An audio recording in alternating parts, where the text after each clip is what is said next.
لقد كان لنا في رسول الله حسنة صدق الله العظيم اللهم صل على سيدنا ومولانا محمد وعلى آل سيدنا ومولانا محمد مبارک وسلم۔ حمد و صلاة کے بعد عزتوں کی مسند پر جفیراز عالی مرتبت ذی وقار محترم محتشم علماء کرام اور واجب الاحترام ذوی الاحتشام برادران اسلام، السلام علیکم ورحمۃ اللہ وبرکاتہ۔ توفیق باری مجھے آپ کو حضور علیہ السلام کے ذکر جمیل کی سعادت حاصل ہو رہی ہے۔ دعا ہے اللہ تعالیٰ میری اور آپ کی شرکت کا لمحہ لمحہ قبول فرمائے۔ آپ جانتے ہیں کہ اللہ کے رسول صلی اللہ علیہ وآلہ وسلم جب ان کی ولادت ہوئی تو 7 دن تک اپنی والدہ حضرت آمینہ سلام اللہ علیہ کا دودھ پیا۔ 8ویں دن یہ اعزاز دشمن اسلام ابو لہب کی کنیز سویبہ کو حاصل ہوا۔ اس نے حضور علیہ السلام کو دودھ بھی پلایا اور دیکھ بھال بھی کی۔ یہ چند دن کا دودھ تھا، یہ چند دن کی دیکھ بھال تھی، لیکن میرے آقا نے سویبہ کے اس احسان کو پوری زندگی یاد رکھا۔ تو میری ماں کہہ کے پکارتے۔ مدنی دور آیا تو یہاں مدینے سے ان کے لیے کپڑے بھی بھجوایا کرتے اور رقم کا بھی بندوبست کیا کرتے۔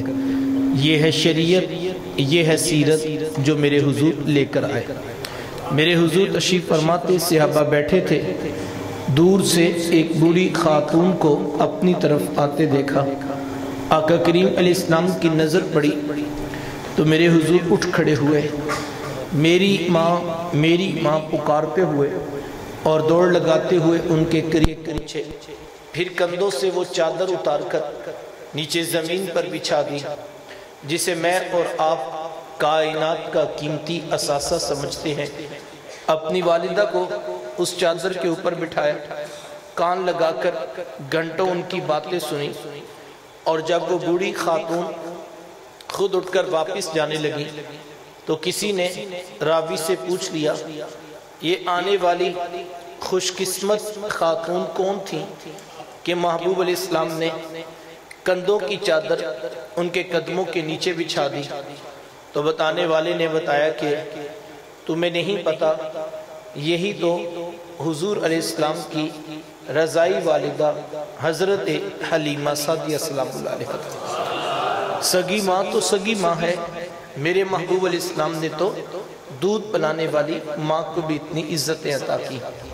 ماں باپ کیا ہوتے ہیں یہ زمانے کو میرے حضور علیہ السلام نے آ کر بتلایا۔ آقا کریم علیہ السلام ایک دن صحابہ کو نماز پڑھائی، تا حد نگاہ صحابہ نے اٹھ کر حضور کا استقبال کیا۔ محبتوں ورا یہ ہجوم دیکھا تو چھم چھم آنکھوں سے آنسو برسنے لگے۔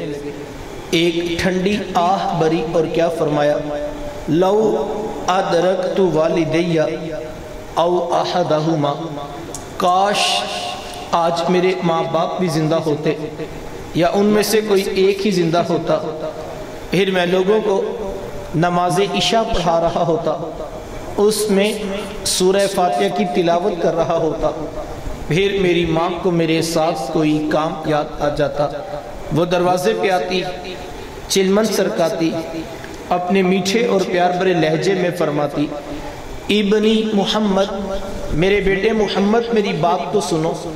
کہا لوگوں میں نماز کا مصلی چھوڑ کر پہلے ماں کی بات کو سن لے۔ زمانے کو عملاً بتایا ماں کا وجود کتنا معتبر ہوتا ہے۔